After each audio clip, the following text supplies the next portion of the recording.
Hello everyone, hope you all are doing well. This is Parumita and I welcome you to my channel Parumita PM. If you are new to my channel, then it is my earnest request to all of you to go through the content of my channel, and if you really find the content, all the videos that I have made so far helpful, then do not forget to subscribe to my channel, do like the videos, and also share them with your friends and near and dear ones. And now, without any further delay, let us get into today's lecture.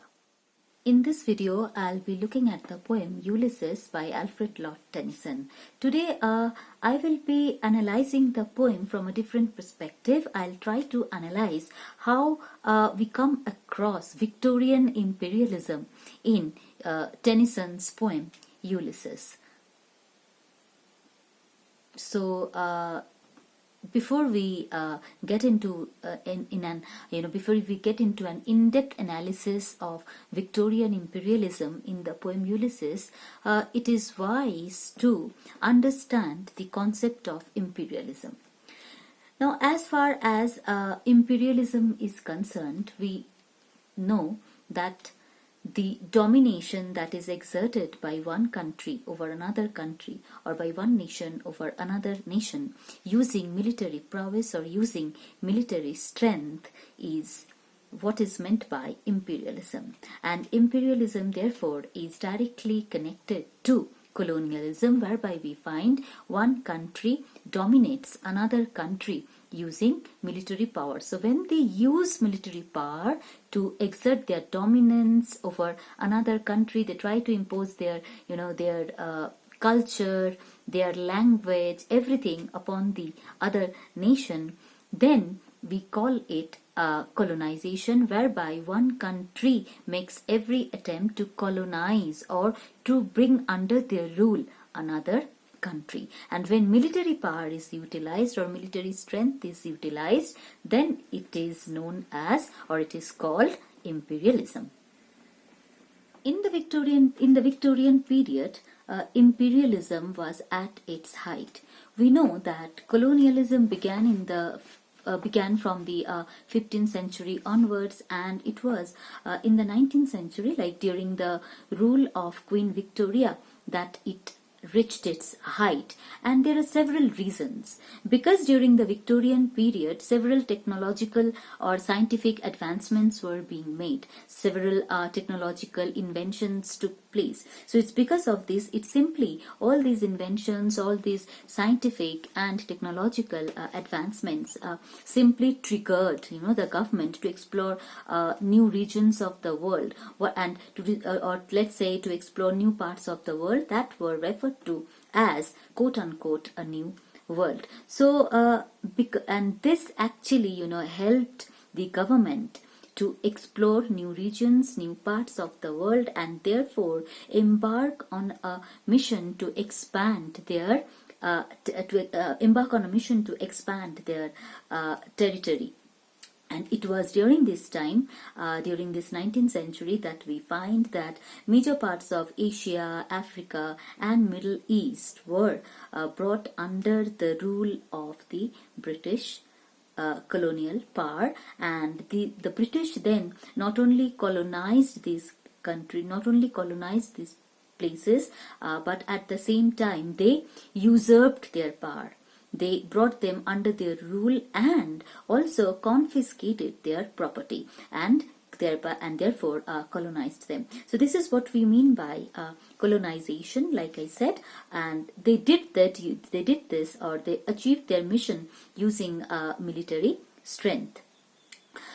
As far as the poem Ulysses is concerned, Tennyson doesn't make any explicit statement, or he doesn't say anything clearly or explicitly about imperialism. But when we read the poem, when we read between the lines, we understand that the idea of imperialism is implied.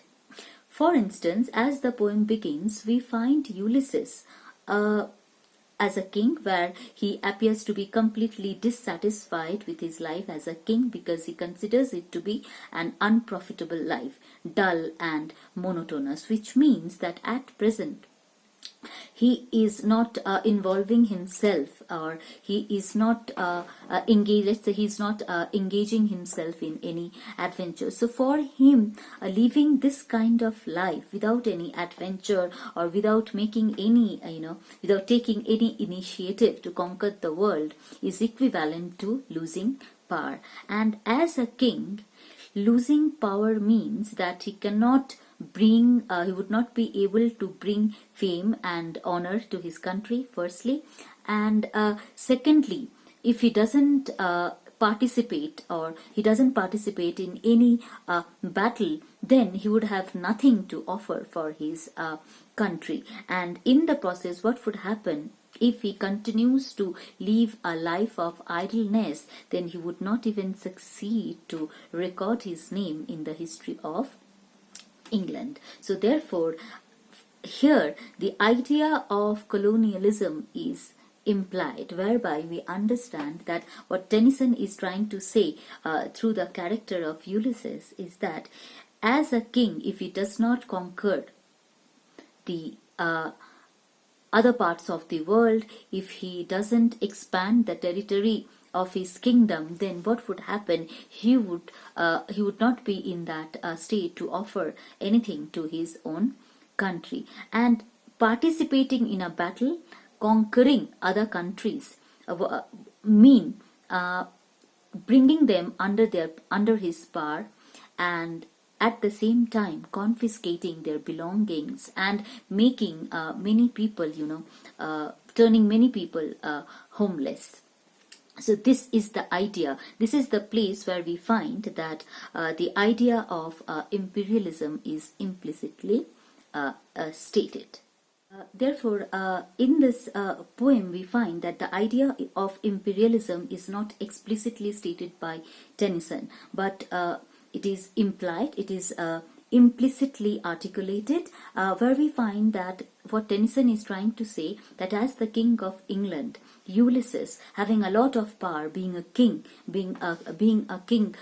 he shouldn't stop conquering the world. He shouldn't stop expanding the territory of his kingdom. And it is this sense of imperialism, like for instance, that he is a king and that he has a lot of power in his hand. He should utilize that power in order to conquer other lands, and therefore extend the domain or territory of his country. So it is this what Tennyson is trying to point out here, or of course implicitly, is that it is the sense of imperialism, the sense of power, that actually makes the king move forward to achieve expansion and bring honor as well as fame and benefits to his own country.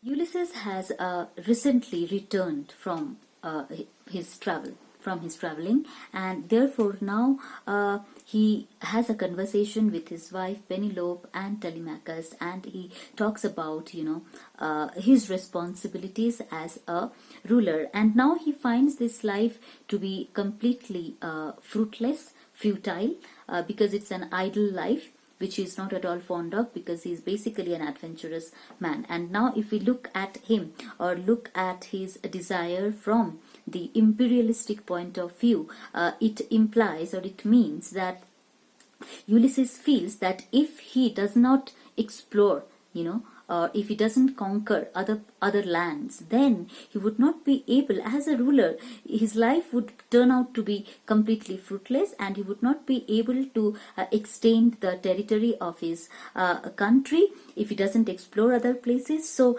this would, not let him. So this kind of idle life would not enable him to broaden his attitude, and at the same time add or bring fame and honor to himself, in order to show who he is in the country that he governs. So therefore, when he comes back, he feels very depressed, and he feels very depressed and restless at the same time, because then he talks about the several adventures, the several voyages of which he had been a part of in the past, and therefore he feels that For men like him, this kind of life is not at all suitable.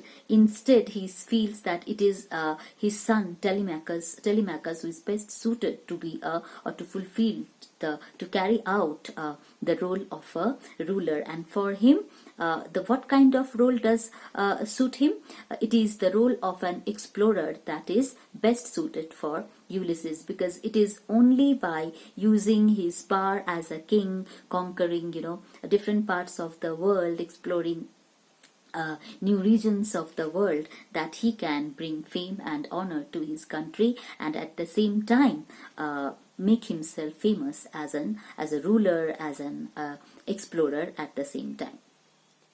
Then we find that Ulysses talks about his son Telemachus, and because we find that he yearns to travel, he yearns to acquire knowledge, and he yearns, from the imperialistic point of view, he yearns to conquer other parts of the world. Therefore, now he wants his son to inherit his role as a ruler, because he believes that as a ruler he has the power to suppress his people, the people of Ithaca, and he has the power to make them obey what he says. And it is here where the idea of imperialism comes into play, because according to Ulysses, his son has the prudence, he has the patience and the moral judgment to teach. And now if we look at this task of Telemachus from the imperialistic point of view, then we can say that not just teach, but he has the power to suppress his people and make them obey his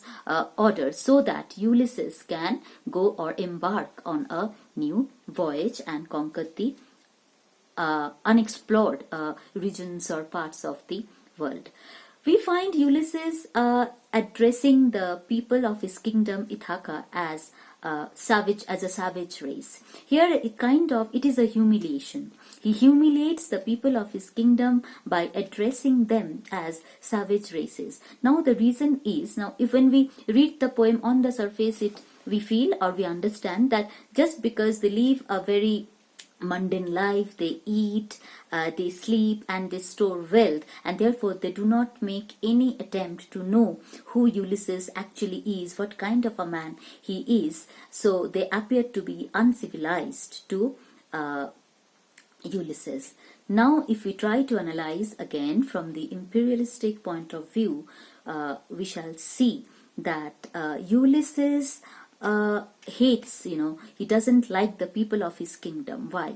Because they are, they prefer a life of comfort and a life of peace, and they do not want Ulysses to go and conquer other parts of the world and make people homeless, conquer their belonging, conquer their lands, loot or confiscate their belongings. They do not want Ulysses to make such an attempt or to embark on such a voyage. So it is because of this that the people of Ithaca, they do not want him to experience other places, and in order to loot or confiscate the belongings of those places which he would be visiting. That's why he does not like them at all. And moreover, we can say that since these people are they prefer to live a life of peace and comfort and composure, this is something that Ulysses can never accept. So from these two aspects, we can say that the king, that is Ulysses, and his people, they are not at all fond of each other. They do not like each other. It is because of their mental makeup. The kind of mental makeup that Ulysses has, the kind of desire, longing or yearning that Ulysses has, that is completely unaccepted, or that is not at all liked by the people of his kingdom. So therefore, the king, Ulysses, as the king, we can say that he has the right to rule his people, and even they have the right, to not listen to him at all. And he is only interested at present to embark on a new voyage and explore other parts of the world or other regions of the world in order to expand the territory of his kingdom, because he believes that although he has become old, but still this old age has the still has the potential to conquer new lands, and therefore exert his dominance. And here we find that how Ulysses, as a king, as a ruler, is bent upon using his power to conquer other parts of the world, and therefore the king, like as a king, he appears to be manipulating and controlling his relationships between different groups of people, so that he as a ruler can bring them under his power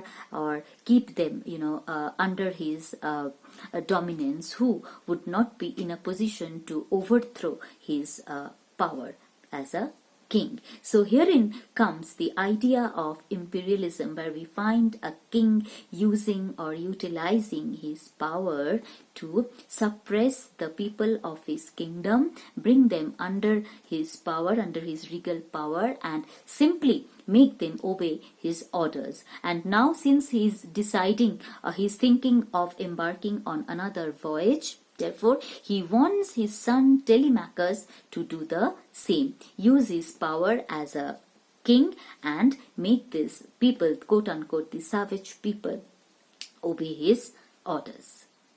Hence, it can be said that during the Victorian period, since several advancements took place in the field of science due to technological advancements, due to scientific advancements, it led the officials of England, to pass the law to attack other countries, to colonize other countries, and confiscate their properties, thereby sanctioning colonialism or imperialism. As far as Ulysses is concerned, his desire to expand or his desire to be a colonizer, gets reflected in the fact that he wants to extend or the domain, the territory of his country by conquering other parts of the world. And although it is not very easy for him, and in order to achieve his mission, the first thing that he needs to do is to make the people of his own kingdom feel inferior in order to subjugate them or in order to oppress them.